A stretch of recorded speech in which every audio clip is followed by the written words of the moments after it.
Welcome to Jayveer classes. આગળના લેક્ચરની અંદર આપણે જે ટૂંકા ટોપિક જોયા હતા એ પછીનો ચેપ્ટરનો છેલ્લો ટોપિક જે છે ગોસનો નિયમ. જે આ ગોસનો નિયમ આજે જોવાના છીએ. આ ચેપ્ટરનો છેલ્લો ટોપિક છે. તો આ ગોસનો નિયમ છે શું, એનો ઉપયોગ શું છે, કઈ જગ્યાએ વપરાશે, તો એ પ્રમાણે આપણે ગોસનો નિયમ છે એ વિદ્યુત ફ્લક્સ શોધવા માટેનો નિયમ છે. તો આ વિદ્યુત ફ્લક્સ શોધશું અને એનો ઉપયોગ ક્યાં કરશું, તો કોઈ અનંત લંબાઈનો તાર હોય, કોઈ પૃષ્ઠ ધરાવતું હોય અથવા કોઈ કદ ધરાવતો કોઈ પદાર્થ હોય જેમાં વિદ્યુત ભાર રહેલું હોય, એના દ્વારા જે વિદ્યુત ક્ષેત્ર ઉત્પન્ન થાય એ શોધવામાં આપણે એનો ઉપયોગ કરવાના છીએ. એટલે આપણે આગળના લેક્ચરમાં જોઈ ગયા રેખીય વિદ્યુત ભાર ઘનતા, કદ વિદ્યુત ભાર ઘનતા અને પૃષ્ઠ વિદ્યુત ભાર ઘનતા. એ પ્રમાણે વિદ્યુત ભારે જે કોઈ સળિયો હોય એટલે રેખીય વિદ્યુત ભાર ઘનતા ધરાવતો હોય, કોઈ પૃષ્ઠ હોય સમતલ હોય તો એ શું ધરાવતું હોય, પૃષ્ઠ વિદ્યુત ભાર ઘનતા ધરાવતું હોય. કોઈ ગોળો હોય અથવા કોઈ બીજો કોઈ પદાર્થ હોય ઘન આકૃતિ એ શું ધરાવતું હોય, કદ વિદ્યુત ભાર ઘનતા ધરાવતું હોય. એના દ્વારા ઉત્પન્ન થતું વિદ્યુત ક્ષેત્ર શોધવા માટે આપણે આનો નિયમનો ઉપયોગ કરવાના છીએ. તો પહેલાં આનો નિયમ સમજી લઈએ, પછી એના નિયમના આપણે પ્રશ્નો જોવાના છે. તો પહેલો છે ગોસનો નિયમ. ગોસનો નિયમની અંદર શું થશે, કોઈ આપણે આવી કોઈ ગોળાકાર ભાગ લીધો છે કોઈ કવચ ધરાવતો, તો એમાં શું કહે છે, આ નાના ભાગની અંદરથી પસાર થતું ફ્લક્સ કેટલું હોય, નાના ભાગની અંદર તો ડેલ્ટા ફાઈ બરાબર કેટલું હોય, ઈ ઇન્ટુ ડેલ્ટા એસ. આવું સૂત્ર આપણે ભણી ગયા હતા. ફાઈ બરાબર કેટલું હતું, ઈ ઇન્ટુ એ, એટલે વિદ્યુત ક્ષેત્ર અને જેમાંથી પસાર થાય એવું ક્ષેત્રફળ સદિશ. તો આ ઈ ઇન્ટુ એ હતું. એ પ્રમાણે અહીંયા ક્ષેત્રફળ કેટલું લીધું છે, ડેલ્ટા એસ મતલબ સરફેસ એરિયા કહી શકીએ. ડેલ્ટા ફાઈ બરાબર એ ઇન્ટુ ડેલ્ટા એસ. એટલે આ નાના ખંડમાંથી પસાર થતું વિદ્યુત ફ્લક્સ કેટલું હોય, ઈ ઇન્ટુ ડેલ્ટા એસ. તો આવો જે ગોળાકાર ભાગ છે, આ કેવો છે, ગોળાકાર ભાગ છે. તો આવા ખંડો ઘણા બધા હશે, ઘણા બધા ખંડો હોય તો એ બધાનું આપણે ભેગું કરીએ, કુલ ફ્લક્સ કેટલું થાય, તો કુલ ફ્લક્સ કેટલું થાય, તો અહીંયા પહેલાં કુલ ફ્લક્સ શોધવા પહેલાં આપણે આ શું કહીએ, વિદ્યુત ક્ષેત્ર. તો હવે શું કહે છે કે કોઈ આવો ગોળાકાર ભાગ છે એની કેન્દ્રમાં સ્મોલ ક્યુ જેટલો વિદ્યુત ભાર મૂકેલો છે. એનું જે ગોળાકાર કવચ છે એ કેટલા અંતરે છે, એની ત્રિજ્યા આર જેટલી છે. ત્રિજ્યા કેટલી, આ. તો આ જે કવચ છે ત્યાં વિદ્યુત ફ્લક્સ કેટલું હશે, કેટલું પસાર થતું હશે, તો ડેલ્ટા ફાઈ બરાબર ઈ ઇન્ટુ ડેલ્ટા એસ. કેટલા ખંડમાંથી, તો આ ડેલ્ટા એફ જેટલા ખંડમાંથી પસાર થતું વિદ્યુત ક્ષેત્ર રેખાવ એટલે વિદ્યુત ફ્લક્સ. તો ટોટલ ફ્લક્સ કેટલું હોય, તો કુલ ફ્લક્સ કરવું હોય શું કરવું પડે, બધા જે પૃષ્ઠ હોય એમનું શું કરી દેવું પડે, સરવાળો મતલબ સિગ્મા ડેલ્ટા ફાઈ બરાબર ઈ ગુણ્યા sigma delta S. Sigma delta phi એટલે શું થઈ જશે, ફાઈ ઈ ગુણ્યા સિગ્મા ડેલ્ટા એસ એટલે આખું જે ગોળાકાર કવચ હોય ઉપરનું ગોળાકાર સપાટી એનું ક્ષેત્રફળ એટલે એસ કેટલું હોય ગોળાકાર સપાટીનું, વક્ર સપાટીનું, 4 પાઈ આર સ્ક્વેર જેટલું હશે. તો ઈ બરાબર કેટલા હોય, ઈનું સૂત્ર આપણે ભણ્યા હતા કે ક્યુ ભાગ્યા આર સ્ક્વેર ગુણ્યા 4 પાઈ આર સ્ક્વેર. તો આર સ્ક્વેર ઉડી જાય, કે એની જગ્યાએ શું લખાય, 1/4 પાઈ એપ્સાઇલોન 0 ક્યુ અને ગુણ્યા 4 પાઈ તો છે, આ 4 પાઈ ઉડી જાય એટલે ફાઈ બરાબર શું મળશે, ક્યુ ભાગ્યા એપ્સાઇલોન 0. આ તમારું સૂત્ર આવી ગયું ગોસનો નિયમ માટે. ક્યુ એટલે આ જે ગોળાકાર કવચ લીધી એની અંદરનો વિદ્યુત ભાર, એપ્સાઇલોન 0ની કિંમત આપણને ખબર છે, અહીં શું છે, શૂન્યાવકાશની પરમિટિવિટી. એટલે તમને શું મળી જશે, વિદ્યુત ફ્લક્સ. હવે ધારો કે કોઈ કવચની અંદર 3-4 વિદ્યુત ભારો હોય તો આ ક્યુ કેટલા લેવાના, તો આ જે બંધ પૃષ્ઠ છે એના દ્વારા ઘેરાતા બધા જ વિદ્યુત ભારોનો સરવાળો કરી દેવાનો. એટલે બીજી રીતે શું કહેવાય, સિગ્મા ક્યુ ભાગ્યા એપ્સાઇલોન 0. એટલે જે ભાગની અંદર તમારે વિદ્યુત ફ્લક્સ શોધવું છે એની અંદર ઘેરાયેલા બહાર તરફના નહીં. કોઈ અહીંયા વિદ્યુત ભાર હોય આની ગણતરી આની અંદર કરવાની નથી, અંદર ઘેરાયા હોય એવા વિદ્યુત ભારોનો બૈજિક સરવાળો અને પરમિટિવિટી શૂન્યાવકાશની બંનેના ગુણોત્તરને શું કહેવાશે, વિદ્યુત ફ્લક્સ. જે કોનો નિયમ છે, ગોસનો નિયમ. એટલે હવે પછી ફાઈનું સૂત્ર એક નવું આવશે, ક્યુ ભાગ્યા એપ્સાઇલોન 0, અથવા બીજું જો વધારે પડતા વિદ્યુત ભાર એક કરતાં વધારે હોય તો સિગ્મા ક્યુ ભાગ્યા એપ્સિલોન 0 છે. તો આ ફ્લક્સનું સૂત્ર, બીજું કયું ફ્લક્સનું સૂત્ર હતું, ફાઈ બરાબર ઈ ઇન્ટુ એ હતું. તો આ બે સૂત્રોનો ઉપયોગ કરી આપણે આગળની થિયરી ભણવાના છીએ, એટલે આ બે સૂત્રો યાદ રાખવાનો ટ્રાય કરજો. તો આ થયો ગોસનો નિયમ. હવે બીજો છે ગોસના નિયમના અગત્યના મુદ્દાઓ છે. બીજો પ્રશ્ન શું છે? ગોસના નિયમના અગત્યના મુદ્દાઓ. શું ધ્યાન રાખવાનું છે? તો પહેલો પોઈન્ટ શું કહે છે? જો બંધ સપાટી દ્વારા ઘેરાતો કુલ વિદ્યુત ભાર, આ બંધ સપાટી છે એના દ્વારા અંદરનો કુલ વિદ્યુત ભાર જો શૂન્ય હોય તો ફ્લક્સ કેવું થશે? શૂન્ય. અહીંયા જોઈએ ફ્લક્સ એ ડેલ્ટા ક્યુના સિગ્મા ક્યુના કેવા પ્રમાણમાં? સમપ્રમાણમાં. આ 0 હોય તો ફાઈ કેવું થાય? 0 જ થશે. એટલે આ ફ્લક્સ એ પ્રમાણે મળશે. હવે બંધ સપાટી માટે જ સત્ય છે આ. કેવી? આ જે ગોસનો નિયમ છે કેવી સપાટી માટે? બંધ સપાટી માટે વપરાશે. બંધ સપાટી માટે. ત્રીજો છે વિદ્યુત ભારો સપાટીની અંદર ગમે તે સ્થાને રહેલા હોઈ શકે. એટલે આ કોઈ સપાટી લીધી તો એના કેન્દ્રમાં જ હોવું જરૂરી નથી, પણ અહીંયા ગમે તે જગ્યાએ વિદ્યુત ભારો હોય એ બધાનો આપણે સરવાળો કરવાનો થશે. છેલ્લું શું કહે છે? ફાઈ બરાબર સિગ્મા ક્યુ ભાગે એપ્સિલોન 0 માં સિગ્મા ક્યુ માત્ર અંદરના વિદ્યુત ભારોનો સરવાળો છે. કેવા વિદ્યુત ભારો હોવા જોઈએ? એની અંદર તરફના. બહાર તરફનો હોય તો લેવાનો, ગણતરીમાં લેવાનો નથી, એ ધ્યાન રાખજો. પછી ગોસનો નિયમ લગાડવા જે સપાટી પસંદ કરે તેને શું કહેવાય? ગોસિયન સપાટી કહેવાશે. ગોસિયન સપાટી.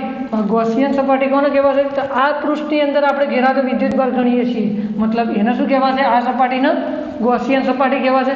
અને છેલ્લો છે ગોસના નિયમનો ઉપયોગ કરીને સમમિતિ ધરાવતા તંત્ર વડે ઉદ્ભવતા વિદ્યુત ક્ષેત્રો સરળતાથી શોધી શકાય. સમમિતિ મતલબ? સમમિતિ એટલે કોઈ આવો ભાગ છે લંબચોરસ, એના વચ્ચે ટુકડો કરીએ તો બંને બાજુ સરખું દેખાવું જોઈએ. બંને બાજુ કેવું હોય? સરખું હોય. એવું કોઈ આ ત્રિકોણ દોરીએ તો વચ્ચેથી એવા ભાગ પાડીએ બંને બાજુ કેવા ટુકડા પડશે? સમાન ટુકડા. મતલબ કેવું ધરાવતું હોય? સમમિતિ ધરાવતા તંત્રો માટે સરળતાથી ઉપયોગ કરી શકીએ છીએ. તો આ મુદ્દાઓ આની અંદર ગોસના નિયમની અંદર યાદ રાખવાના છે. અને ગોસના નિયમનો જે સૂત્ર મળે બે, એક મળ્યું ક્યુ ભાગે એપ્સિલોન 0 અને બીજું એક ફાઈનું સૂત્ર જોઈએ × A. આ બે સૂત્રની મદદથી આપણે ગોસનો નિયમ ઉપયોગ કરી અને કોઈ અનંત લંબાઈનો તાર હોય એના દ્વારા ઉત્પન્ન થતું વિદ્યુત ક્ષેત્ર, પૃષ્ઠ દ્વારા અથવા કદ દ્વારા ઉત્પન્ન થતું વિદ્યુત ક્ષેત્ર હોય એનું આપણે શું શોધવાનું છે? વિદ્યુત ક્ષેત્રનું મૂલ્ય ગોસના નિયમ પરથી શોધવાનું છે, જે આપણે હવે ટ્રાય કરીશું. હવે એ પહેલાં એકવાર આ લખી દેજો અને સમજવાનો ટ્રાય કરજો તો પેલી થિયરી સાવ ઇઝી પડશે. ગોસના નિયમનો ઉપયોગ કરીને આપણે હવે આ અનંત લંબાઈનો તાર છે, અનંત લંબાઈનું સમતલ છે અને ત્રીજો છે ગોળાકાર કવચ હોય એના માટે આપણે વિદ્યુત ક્ષેત્ર એના વડે જે કોઈ ક્યુ જેટલો વિદ્યુતભાર મૂકેલો હોય તો એના વડે જે ઉત્પન્ન થાય વિદ્યુત ક્ષેત્ર એ આપણે જોવાના છીએ. તો પહેલાં તો ગોસનો નિયમ શેના માટે હતો? ફ્લક્સ માટે. તો ફ્લક્સ ઉપરથી વિદ્યુત ક્ષેત્રનું સૂત્ર આપણે મેળવવાનું છે. એની અંદર અમુક મુદ્દા ધ્યાન રાખવાના છે કે અહીંયા ટોટલ 3 મુદ્દા આપણે દરેકની અંદર 3 મુદ્દા છે. દરેકની અંદર કેટલા મુદ્દા છે? 3 મુદ્દા છે. એ આપણે ધ્યાન રાખવાના છે. કમ્પેરિઝનથી આપણે આ 3 થિયરી છે એ વ્યવસ્થિત આપણે જોઈ લઈશું. તો પહેલો આપેલો છે અનંત લંબાઈના તાર વડે. તો અનંત લંબાઈનો તાર આપેલો છે, અહીંયા વચ્ચે આપેલો છે જુઓ. તો અનંત લંબાઈનો તાર છે તો એની અંદર વિદ્યુતભાર વિતરિત થયેલો છે. અહીંયા ધન વિદ્યુતભાર બતાવેલો છે દરેકની અંદર. એ કેવું હશે?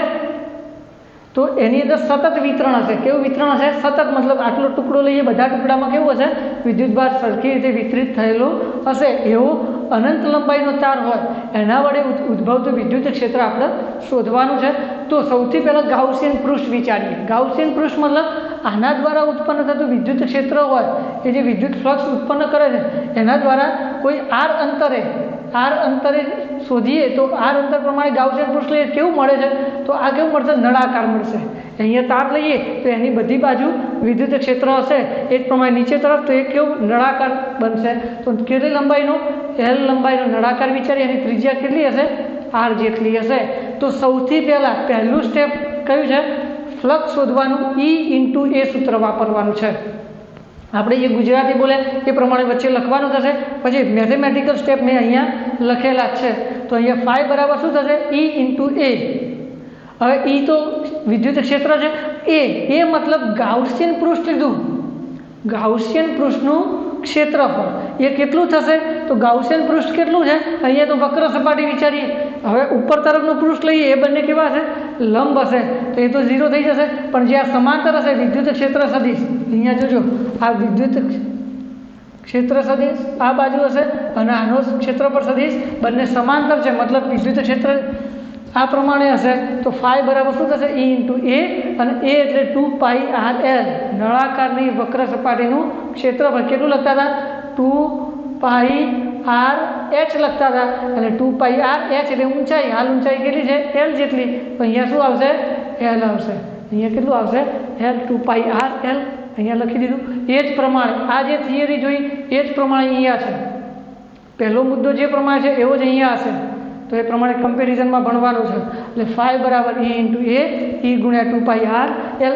હવે આ ફાઈનું સૂત્ર E ઇન્ટુ એ પ્રમાણે હાલ ગૌસના નિયમમાં એક શીખ્યા, ફાઈ બરાબર સિગ્મા ક્યુ ભાગ્યા એપ્સાઇલોન 0 બરાબર સિગ્મા ક્યુ એટલે હવે અનંત લંબાઈનો તાર છે, કેવો હશે સુરેખ તાર, તો સુરેખ તાર માટે વિદ્યુત ભારનું મૂલ્ય કેટલું હોય તો આપણે એમ શીખ્યા હતા રેખીય વિદ્યુત ભાર ઘનતા બરાબર ક્યુ ભાગ્યા l કરતા હતા, તો ક્યુ બરાબર શું થાય લેમ્બડા ઇન્ટુ l થશે, તો એ પ્રમાણે સિગ્મા ક્યુ બરાબર લેમ્બડા ગુણ્યા l ભાગાકારની એપ્સાઇલોન 0। આ બીજું સૂત્ર મળી ગયું ફ્લક્સનું, આ સૂત્ર અને આ જે સમીકરણ 1 આપવાનું અને 2 આપવાનું એ બંનેને સરખાવો એટલે શું થશે E ગુણ્યા 2πr l બરાબર લેમ્બડા ઇન્ટુ l ભાગ્યા એપ્સાઇલોન 0।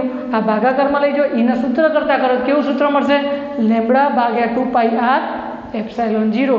અને આને બીજી રીતે લખવું હોય તો કઈ રીતે લખાશે તો એક યાદ રાખજો, 2 વડે ઉપર 2k લેમ્બડા ભાગ્યા r, આ સૂત્ર યાદ રાખવાનું છે, k ના સ્વરૂપમાં છે, આ r એપ્સાઇલોન 0 ના સ્વરૂપમાં છે। તો આ પહેલી થિયરી અહીંયા પૂરી થશે, અનંત લંબાઈનો તાર છે। હવે આ જ રીતે આ થિયરી આપણે સાબિત કરવાની ટ્રાય કરી છે અનંત સમતલ વડે। સમતલ અહીંયા છે, વિદ્યુત ભાર ક્યાં વિતરિત થયેલો છે આ ભાગની અંદર, આ સમતલની અંદર વિદ્યુત ભાર હશે, તો એના દ્વારા જે ગાઉસિયન પૃષ્ઠ મતલબ વિદ્યુત ક્ષેત્ર રેખાઓ દોરીએ એનું જે ગાઉસિયન પૃષ્ઠ અહીંયા દર્શાવેલું છે, એક લંબઘન દર્શાવેલો છે, તો અહીંયા લંબઘન જોઈએ તો આનું વિદ્યુત ક્ષેત્ર આ બાજુ હશે, એટલે ક્ષેત્ર રેખાઓ જોઈએ આની આ બાજુ હશે ક્ષેત્રફળ સદિશ, નાનો આ બાજુ હશે, બંને કેવા છે સમાંતર, આ બાજુએ સમાંતર, એટલે આ બંને પૃષ્ઠની અંદર ફ્લક્સ મળશે, બીજા 4 પૃષ્ઠમાં મળશે નહીં। એટલે આ બંને જેનું જે ફ્લક્સ હોય એ કેટલું થાય બંનેનું સરખું જ હશે, તો φ1 અને φ2 બરાબર કેટલું થશે E ઇન્ટુ એ, એટલે આખું ટોટલ ફ્લક્સ કેટલું થઈ ગયું તો φ બરાબર E ઇન્ટુ એ વત્તા E ઇન્ટુ એ કેટલું થઈ જશે 2 ઇન્ટુ E ઇન્ટુ એ, આનું ફ્લક્સ આ E ઇન્ટુ એ, આ E ઇન્ટુ એ બંનેનો સરવાળો 2E ઇન્ટુ એ થઈ જશે, કયા સૂત્ર પ્રમાણે અહીંયા વાપરીશું E ઇન્ટુ એ પ્રમાણે, અહીંયા ઇન્ટુ આ મળી ગયું। હવે બીજું કઈ સૂત્ર વાપરવાનું હતું ગૌસના નિયમ મુજબ, ફાઈ બરાબર શું થશે સિગ્મા ક્યુ ભાગ્યા એપ્સિલોન 0, સિગ્મા ક્યુ વિદ્યુત ભાર, હવે આ સમતલ છે તો સમતલમાં શું હતું સિગ્મા બરાબર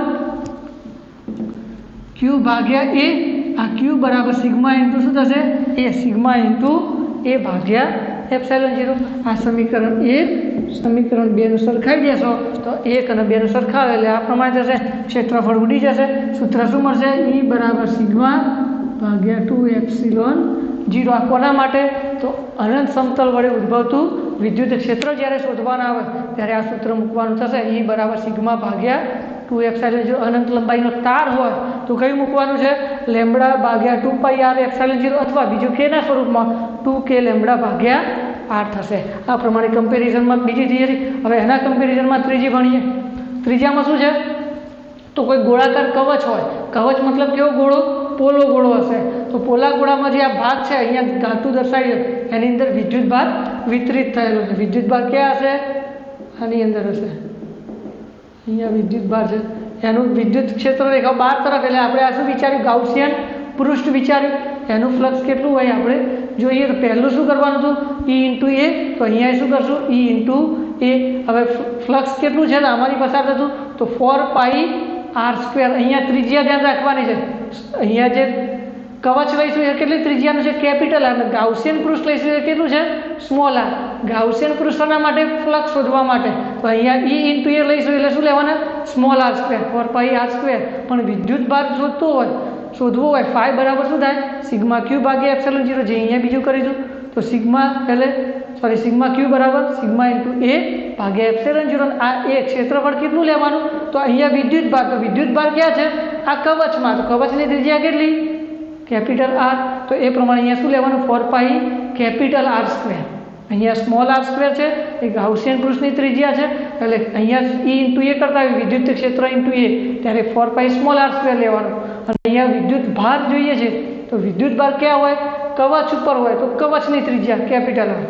હવે આ બંને સરખાઈ દેવાના, એટલે અહીંયા સરખાવશો E into 4 pi R square બરાબર sigma into 4 pi R capital R square epsilon 0. અહીંયા small R square capital R square ઉડી જશે નહીં, એ ધ્યાન રાખજો. એટલે small R square capital R square પ્રમાણે કેવું સૂત્ર મળશે? સિગ્મા કેપિટલ આર સ્ક્વેર ભાગ્યા એપ્સિલોન 0 સ્મોલ આર સ્ક્વેર પ્રમાણે વિદ્યુત ક્ષેત્રનું સૂત્ર મળશે. આ રીતે 3 જ મુદ્દા યાદ રાખવાના છે. એક આકૃતિ છે, પહેલું વિદ્યુત ફ્લક્સ E ઇન્ટુ એ પ્રમાણે, બીજું ફ્લક્સ સિગ્મા ક્યુ અપોન એપ્સિલોન 0 ગૌસના નિયમ પ્રમાણે. એ બંનેનું કમ્પેરિઝન કરો એટલે વિદ્યુત ક્ષેત્રનું સૂત્ર તમને મળી જશે. તો પહેલું હતું અનંત લંબાઈના તાર માટે, બીજું હતું અનંત સમતલ વડે, ત્રીજું હતું ગોળાકાર કવચ વડે અને કવચની બહારના બિંદુ. કોઈ અહીંયા બિંદુ આપેલું હતું ત્યાં. આ 3 થિયરીનું વિદ્યુત ક્ષેત્ર શોધવાનું થયું. હવે એ પ્રમાણે હવે આપણે જોવાના છે આ જે ગોળાકાર કવચ છે એની અંદર કેટલું હોય, એની અંદર કેટલું હશે, તો એ આપણે શોધશું. આ 3 થિયરી કમ્પેરિઝનમાં એકવાર લખી દેજો, અને લખીએ પછી તમે આ ટ્રાય કરજો કમ્પેરિઝન કઈ રીતે થાય છે, કઈ ત્રિજ્યા કઈ જગ્યાએ લેવાની છે એ જોશો એટલે તમને આ સહેલામાં સહેલી થિયરીની રીત છે. આ રીત તમને બીજે ક્યાંય જોવા મળશે નહીં. એટલે આ રીતે કમ્પેરિઝનમાં લખશો તો વધારે સમજણ પડશે. થોડું ગુજરાતી હોય જે લખવાનું હોય એ બધું જે હું બોલું છું એમાં ધ્યાન આપશો એટલે વ્યવસ્થિત તમને ખબર પડી જશે. એટલે આ થિયરી 3 માર્ક્સમાં પૂછાય છે, એટલે જેમ સહેલી બને એ રીતે આપણે ટ્રાય કરવાનું છે.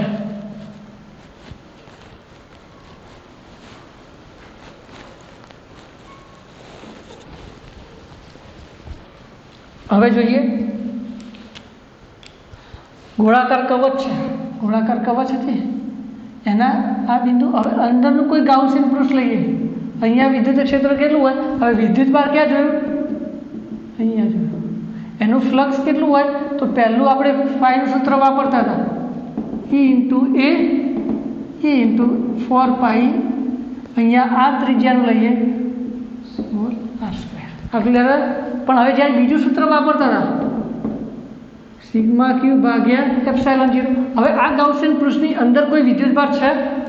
અંદર કોઈ વિદ્યુતભાર હોય નહીં તો સિગ્મા ક્યુ કેવો થઈ જાય? 0. ફ્લક્સ કેવું થઈ જાય છે? 0 થઈ જાય. એટલે કવચની જો અંદર જોવામાં આવે તો વિદ્યુત ક્ષેત્ર હશે નહીં. મતલબ બહાર કેવું હોય? તો હાલ જોઈએ તો sigma capital R square upon epsilon 0 R square પ્રમાણે હતું. જ્યારે અંદર વિદ્યુત ક્ષેત્ર મળતું ફ્લક્સ 0 હોય તો વિદ્યુત ક્ષેત્ર કેવું હશે? 0 જ હશે. તો એ પ્રમાણે અહીંયા જોવા જઈએ તો આ પ્રમાણેનો એક આલેખ દોરીએ વિદ્યુત ક્ષેત્રનો અને ત્રિજ્યાનો. તો આ કેન્દ્ર લઈએ, કેન્દ્રથી ત્રિજ્યા સુધી, આ કેન્દ્રથી અહીંયા સુધી જોઈએ તો વિદ્યુત ક્ષેત્ર હોય નહીં. એટલે કેવું હશે? 0. અહીંયા આલેખ હોય. સૌથી મહત્તમ ક્યારે? સપાટી ઉપર. સૌથી મહત્તમ ક્યારે? આ સપાટી ઉપર હોય. સપાટી પર કેવું થાય? મહત્તમ થશે. અને એ પ્રમાણે જે બહાર જશે એ પ્રમાણે આર સ્ક્વેર પ્રમાણે ઘટતું જશે. કેવું આલેખ હશે? આ પ્રમાણેનો આલેખ થશે. તો આમાં વિદ્યુત ક્ષેત્ર કેવું છે? 0. આમાં કયા પ્રમાણે ઘટશે? એ ચલે છે 1/r² પ્રમાણે ઘટશે. અને અહીંયા કેવું હોય? મેક્સિમમ કઈ જગ્યાએ? કવચ ઉપર. કવચ જે છે ત્યાં વિદ્યુત ક્ષેત્ર કેવું હોય? મહત્તમ હશે. આ જે થિયરી છે એ કશાના પ્રમાણે છે? તો આ ગોળીય કવચના અંદરના બિંદુ પ્રમાણે અને બહારના બિંદુ પ્રમાણે. કવચ ઉપર તો મહત્તમ હશે જ, પણ કવચની બહારના બિંદુએ કેટલું હોય અને અંદરના બિંદુએ કેટલું હોય? કવચ છે મતલબ પોલો ગોળો છે.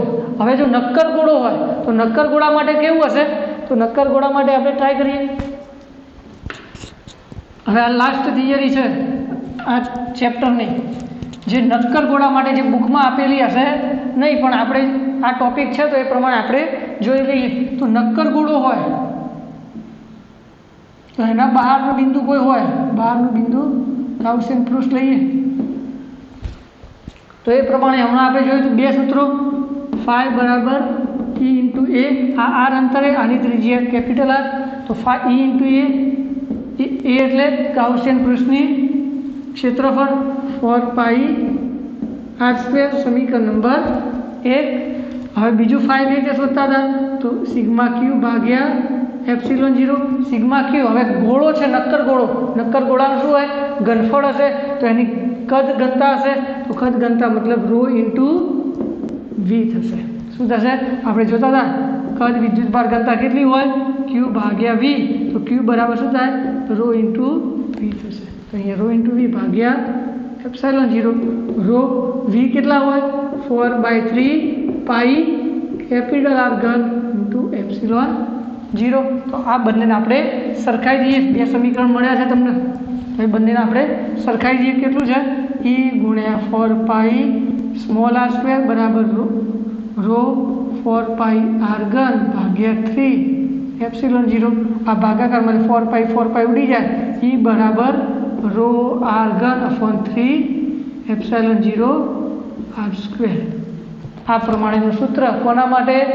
તો નક્કર ગોળા માટે, અથવા ગોળો કીધો હોય તો પણ. જ્યારે ગોળી એક કવચ હોય ત્યારે આની આગળની જે થિયરી જોઈ એ પ્રમાણે હશે.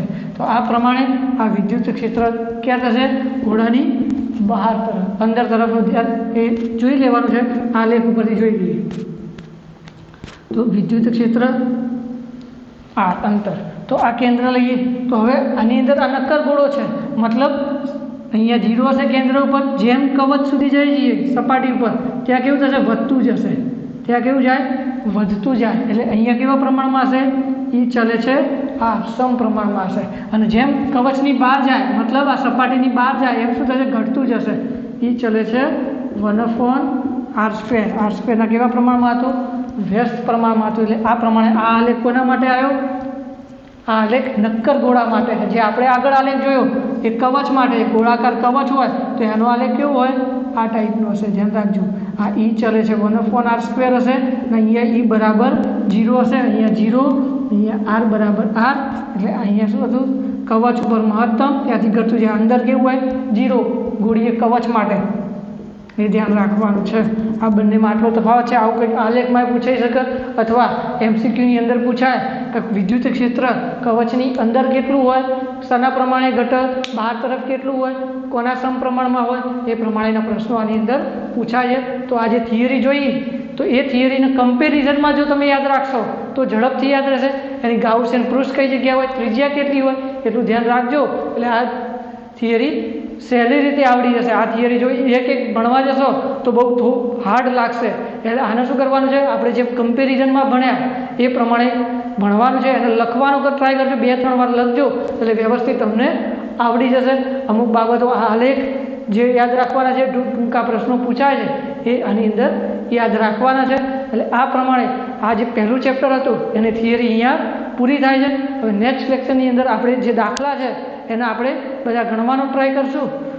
તો એ પ્રમાણે તમે ગણતા રહેજો, નોટ બનાવજો, અને એ પ્રમાણે વ્યવસ્થિત જાતે લખવાનો ટ્રાય કરશો એટલે તમને વિડીયો જોઈને આ બધા આવડી જશે. અને જો આગળના વિડીયો બાકી હોય તો એ પણ જોઈ લેજો. ઓકે, જય હિન્દ.